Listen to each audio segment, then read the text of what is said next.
Hello everyone, आज date है 25 मार्च और द हिंदू न्यूज एनालिसिस में आपका स्वागत है। इस वीडियो में हम द हिंदू की इंपोर्टेंट न्यूज को प्रीलिम्स और मेंस के पर्सपेक्टिव से डिस्कस करेंगे। इस न्यूज़पेपर की पीडीएफ का लिंक नीचे डिस्क्रिप्शन में दिया हुआ है, या फिर आप direct Telegram channel volcano IAS academy को सर्च करके वहां से भी पीडीएफ को डाउनलोड कर सकते हो। फर्स्ट न्यूज मैप बेस होती है हमारी, और आज के इस द हिंदू में स्वेज कैनाल काफी इंपोर्टेंट न्यूज में है। तो स्वेज कैनाल का जो मैप है उसके बारे में डिस्कस करेंगे और सारे जो बेसिक फैक्ट्स हैं उनको हम क्लियर करेंगे। सबसे पहले स्वेज कैनाल का मैप देख लेते हैं। ये जो स्वेज कैनाल है ये इस्थमस ऑफ स्वेज थी, मतलब अफ्रीका और एशिया दोनों को जोड़ने का काम करती थी। लेकिन 1869 का समय है, उस समय यूरोपियन कंट्रीज के मेजर कॉलोनीज अफ्रीकन और एशियन कंट्रीज में थी। तो वो जो यूरोपियन कंट्रीज है वो चाहते थे कि जो ट्रांसपोर्ट होता है, जो ट्रेड होता है, उसमें जो मनी लगता है, टाइम लगता है और फ्यूल का जो कंजप्शन होता है वो कम हो, मतलब खर्चा कम आए और जो प्रॉफिट है वो ज्यादा होना चाहिए। इसीलिए उन्होंने चाहा कि ये जो एरिया है इसको काट करके कैनल बनाई जाए, ताकि जो रेड सी वाला रीजन है, यहां देखिए रेड सी वाला जो रीजन है इसका यूज किया जा सके यूरोपियन कंट्रीज तक इजीली पहुंच बनाने के लिए। इसीलिए 1869 में इसको बनाया गया था। 1859 से 1869 में यहाँ कंस्ट्रक्शन वर्क चला, कैनल बनाई गई, और फिर ये वाला जो रास्ता है, सीधा रास्ता जो डायरेक्ट यूरोपियन कंट्रीज को एशियन और अफ्रीकन कंट्रीज के साथ में जोड़ता था, ताकि जो उनका ट्रेड जो हो रहा था उसमें उनको काफी प्रॉफिट मिल सके। तो ये हमने स्वेज कैनल के बारे में देखा। अब जो स्वेज कैनल है उसके अलावा यहाँ पर देखो हमने रेड सी देखा, तो रेड सी से कौन कौन से कंट्री टच होते हैं वो हम देख लेते हैं। रेड सी से इस साइड इजिप्ट है, यहाँ पर ये इरिट्रिया हो गया, जिबूती, इथियोपिया, सोमालिया, यहाँ पर सऊदी अरेबिया, ये वेस्ट एशिया वाला रीजन है, सऊदी अरेबिया, यमन। इस वाले रीजन की अगर हम बात करें तो यहाँ बाब आल मानदेब एक स्ट्रेट है, और ये स्ट्रेट रेड सी को और गल्फ ऑफ एडन को जोड़ने का काम करती है। ये जो एरिया हमने देखा ना, इरिट्रिया, जिबूती, इथियोपिया और ये है सोमालिया, ये चारों देश मिलकर के बनाते हैं हॉर्न ऑफ अफ्रीका। तो अगर क्वेश्चन आते हैं कि हॉर्न ऑफ अफ्रीका में कौन कौन से देश शामिल हैं, तो इरिट्रिया, जिबूती, इथियोपिया और सोमालिया। जिबूती वही देश है जिसमें चाइना ने अपना मिलिट्री बेस बनाया हुआ है। तो ये हमने स्वेज कैनल के बारे में जो भी बेसिक फैक्ट्स हैं उनको देखा। अब हम द हिंदू की जो इंपोर्टेंट न्यूज हो उनको डिस्कस कर लेते हैं। First news, justice N V. Ramana set to take over as 48 CGI। कॉन्टेक्स्ट क्या है, अभी हमारे जो CGI हैं S.A. बोबडे, उन्होंने रिकमेंडेशन दी है कि जो नए CGI होंगे वो एन.वी. रमन्ना होंगे। अब देखो CGI को कैसे अपॉइंट किया जाता है उसके प्रोसीजर को हम देख लेते हैं। जो CGI होते हैं वो रिकमेंडेशन देते हैं नेक्स्ट CGI के लिए, जो हमारे लॉ मिनिस्टर होते हैं उनको, और लॉ मिनिस्टर को जब रिकमेंडेशन मिलती है तो लॉ मिनिस्टर उसको लेकर के जाते हैं PM के पास।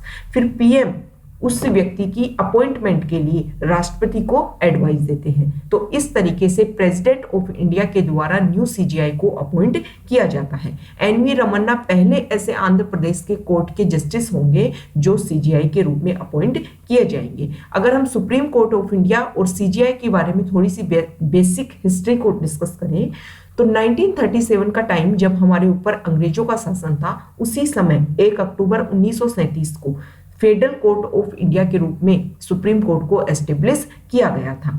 उस समय इनके जो चीफ जस्टिस थे उनका नाम था मॉरिस गुएर, मतलब पहले जो इसके चीफ जस्टिस बने थे जब हमारे ऊपर अंग्रेजों का शासन था उनका नाम था सर मॉरिस गुएर। अब 1947 में इंडिया आजाद होता है। उसके बाद में 28 जनवरी 1950 को फेडरल कोर्ट ऑफ इंडिया का नाम चेंज करके कर दिया जाता है सुप्रीम कोर्ट ऑफ इंडिया, और पहले CGI नियुक्त होते हैं H.J. कानिया। ये जो CGI होती हैं इनकी टर्म लेंथ कितनी होती है, मतलब कितने समय तक ये अपने पोस्ट पर रह सकते हैं, तो इसके लिए कॉन्स्टिट्यूशन में एक ही शर्त दे रखी है कि उनकी एज 65 ईयर्स कंप्लीट होनी चाहिए, मतलब 65 साल की एज तक वो CGI के रूप में रह सकते हैं। Next news, double mutant virus variant found. India में पहली बार, स्पेशली पूरे वर्ल्ड में पहली बार ऐसा हुआ है कि कोई भी कोविड-19 का जो देखो कोविड-19 के पहली बार ऐसा हुआ है कि 2 म्यूटेंट एक साथ मिले हैं।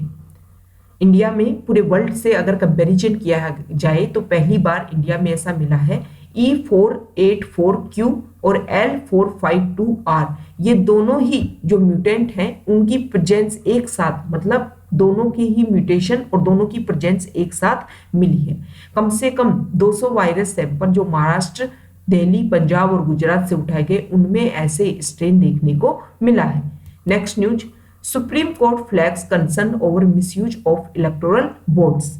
कॉन्टेक्स्ट क्या है? इलेक्टोरल बॉन्ड्स के थ्रू बहुत सारे लोग पैसा दान करते हैं पॉलिटिकल पार्टीज को। तो सुप्रीम कोर्ट ने अपना कंसर्न क्रिएट किया है कि क्या आपने क्या एडमिनिस्ट्रेशन बना रखा है, क्या कंट्रोल बना रखा है कि इलेक्टोरल बॉन्ड से जो आपको पैसा मिलता है उसका यूज सिर्फ आप पॉलिटिकल वेलफेयर, पॉलिटिकल पार्टी के लिए कर रहे हो, ना कि सिर्फ टेररिज्म और अन्य क्रिएटिविटी के लिए, अन्य कार्य के लिए इस पैसे का यूज नहीं किया जा रहा है। तो इसके ऊपर कोई भी अभी तक कोई कंट्रोल नहीं है। तो कोर्ट ने गवर्नमेंट से पूछा है कि जो डोनेशन आपके पास में आता है या किसी भी पॉलिटिकल पार्टीज के पास आता है, उसके पास में जो कंट्रोल का प्रोसीजर है उसके बारे में बताया जाए। Next news, RS means Rajya Sabha approves bill empowering Delhi LG amid opponent walkout. Context क्या है? अभी सेंट्रल गवर्नमेंट के द्वारा एक बिल लाया गया पार्लियामेंट में, government of national capital territory of Delhi bill. इसमें कोशिश की गई है इस बिल को कि जो दिल्ली के जो LG है उसको एम्पावर किया जाए। इसी को लेकर के कंसर्न है अदर पार्टीज को और इसीलिए उन्होंने वॉकआउट कर दिया।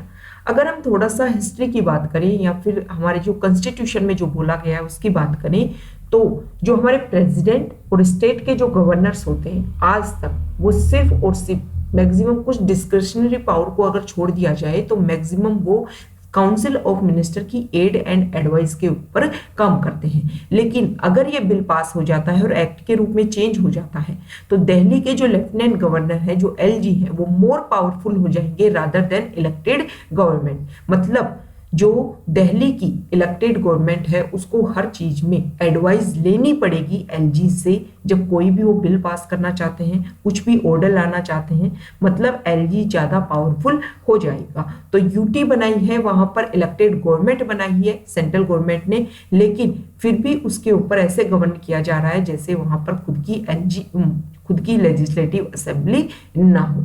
अगर थोड़ा सा हम दिल्ली की हिस्ट्री की बात करें कि किस तरीके से UT बना और किस तरीके से स्पेशल स्टेटस दिया गया 239 AA के तहत। जब हमारा इंडिया आजाद हुआ था तो हमारे इंडिया में स्टेट्स की 4 कैटेगरी थी, A, B, C, D।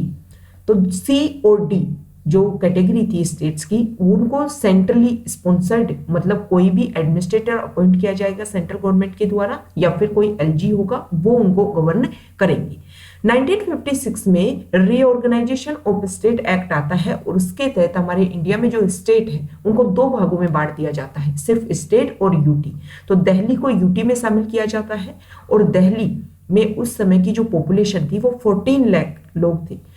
तो दिल्ली में रेगुलर प्रोटेस्ट होता है क्योंकि यहाँ की पॉपुलेशन, उन्होंने ये मांग की कि देखो पॉपुलेशन बहुत ज्यादा है तो लोगों की जो एस्पायरेशन है वो कंप्लीट होने के लिए यहाँ पर इलेक्टेड गवर्नमेंट होनी चाहिए। इसीलिए 1966 में वहां पर एक कॉर्पोरेशन बनाई गई और उसमें इलेक्टेड गवर्नमेंट का एक फॉर्म लाया गया। वो चीज रेगुलर चलती रही और 1987 की बात है जब बाल कृष्ण कमेटी ने ये रिकमेंडेशन दी कि दिल्ली को एक स्पेशल स्टेटस दिया जाए UT में भी और उसमें भी लेजिस्लेटिव असेंबली बनाई जाए। उसी के तहत ही 69 कॉन्स्टिट्यूशनल अमेंडमेंट एक्ट 1991 के तहत दिल्ली को 239 AA के तहत स्पेशल स्टेटस दिया गया और वहां पर लेजिस्लेटिव असेंबली को बनाया गया। लेकिन जो सेंट्रल गवर्नमेंट जो अपना LG था उसके पास में भी पावर थी, लेकिन इतनी पावर नहीं थी। अब 1991 से लगभग 15 साल तक वहां कांग्रेस की गवर्नमेंट रहती है और उस समय ऐसा नहीं है कि सेंट्रल में NDA की सरकार नहीं आई, मतलब अपोजिशन पार्टी की भी सरकार थी, लेकिन इतना क्लैश देखने को नहीं मिला था जो इस समय देखने को मिल रहा है। मेन कारण ये हो सकता है कि उस समय ना दिल्ली में मेजोरिटी की सरकार थी और ना सेंटर में किसी के पास में मेजोरिटी की सरकार थी। अब दिल्ली UT में भी मेजोरिटी की सरकार है आम आदमी पार्टी की और जो सेंट्रल में भी अगर हम बात करें तो मेजोरिटी की सरकार है। तो दोनों के बीच में ये क्लैश देखने को मिल सकता है, क्योंकि फेस बेस्ड, स्पेशली आप आम आदमी पार्टी का बात करोगे तो अरविंद केजरीवाल उनका मेन फेस है, और अगर हम एनडीए की बात करें तो नरेंद्र मोदी उनका फेस है। तो एक तरीके से जो पावर को करने के लिए जो सेंट्रल गवर्नमेंट गवर्न करने की कोशिश कर रही है, दिल्ली को यूटी का दर्जा देने के बाद में भी, ये जो नया बिल है ना, इसमें एलजी को मोर पावरफुल बनाया गया है। इस बिल में एक बात और बोली गई है कि अगर दिल्ली की लेजिस्लेटिव असेंबली कुछ भी पास करती है, कोई ऑर्डर लेकर के आती है, और उसमें अगर गवर्नमेंट वर्ड आता है, तो उस गवर्नमेंट वर्ड का नाम भी, अर्थ भी क्या होगा, एलजी। देखो 2018 के लगभग सुप्रीम कोर्ट ने भी एक डिसीजन दिया, और उसमें ये बोला कि एलजी के पास पावर है, वो हर ऑर्डर को भेज सकते हैं प्रेसिडेंट की सलाह के लिए, लेकिन ऐसा नहीं है कि वो एवरी इशू को, एनी इशू को भेज सकते हैं। मतलब ऐसे नहीं है कि एवरी इशू, डेली बेसिस के आधार पर भी जो इशू है उनको भी आप प्रेसिडेंट के पास में भेज दो, ऐसा नहीं है। नेक्स्ट न्यूज, यह देखिए, excluding India from Moscow talks a mistake, Afghan minister.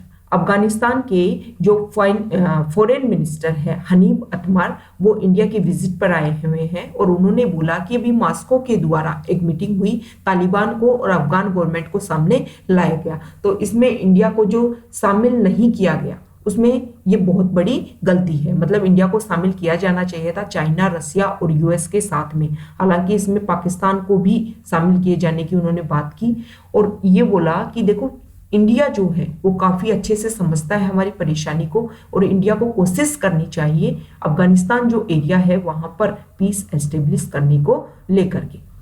अभी अशरफ गनी ये चाहते हैं कि वहां पर जो इलेक्शन है वो हो, लेकिन तालिबान ने ये बोला है कि वो अभी वहां पर इलेक्शन नहीं होने देना चाहते। 1 मई डेडलाइन है, उससे पहले यूएस को अपनी आर्मी को वहां से हटाना है। तालिबान ने धमकी दी है कि अगर वो नहीं हटाए तो उनके ऊपर आक्रमण किया जाएगा।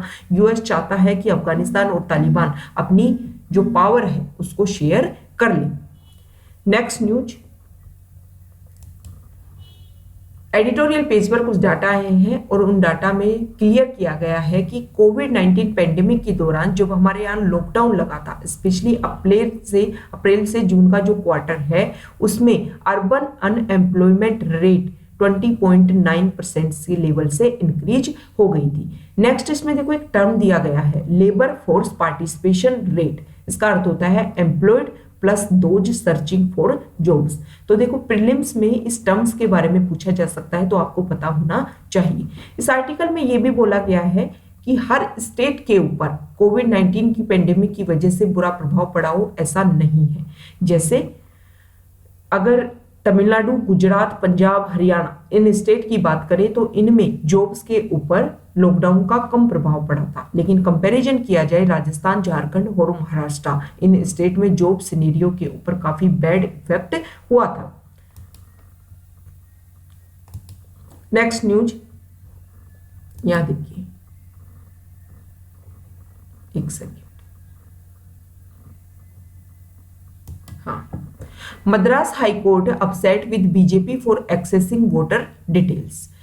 मद्रास हाई कोर्ट ने जो इलेक्शन कमीशन है उसको कुछ गाइडलाइंस दी है। एक कंप्लेंट प्राप्त हुई थी मद्रास हाई कोर्ट को, जिसमें ये बोला गया कि जो बीजेपी है वो कोशिश कर रही है कि पुदुचेरी में जो भी वोटर्स हैं उनके आधार कार्ड से लिंकेज जो फोन नंबर्स हैं उन पे मैसेज किया जा रहा है, उनके डाटा कलेक्ट किए जा रहे हैं, और उन डाटा का ऐसा भी सामने आया है कि उन्होंने बूथ बेसिस के आधार पर व्हाट्सएप ग्रुप बना दिए हैं और उन लोगों को मैसेज किया जा रहा है। एक तरीके से जो फ्री एंड फेयर इलेक्शन होने चाहिए उसमें इंटरफेयर करने की कोशिश की जा रही है बीजेपी के द्वारा। तो इलेक्शन कमीशन को डायरेक्शन दिया गया है कि वो कल तक इसके बारे में अपनी रिपोर्ट को फाइल करें, बताएं कि क्या ऐसा हो रहा है। इलेक्शन कमीशन ने भी बोला है कि वो इस तरीके से जो सेल साइबर क्राइम है उनको ये भेजा गया है, वो इसकी जांच करेंगे और जो भी रिपोर्ट सामने आएगी उसको सामने रखा जाएगा।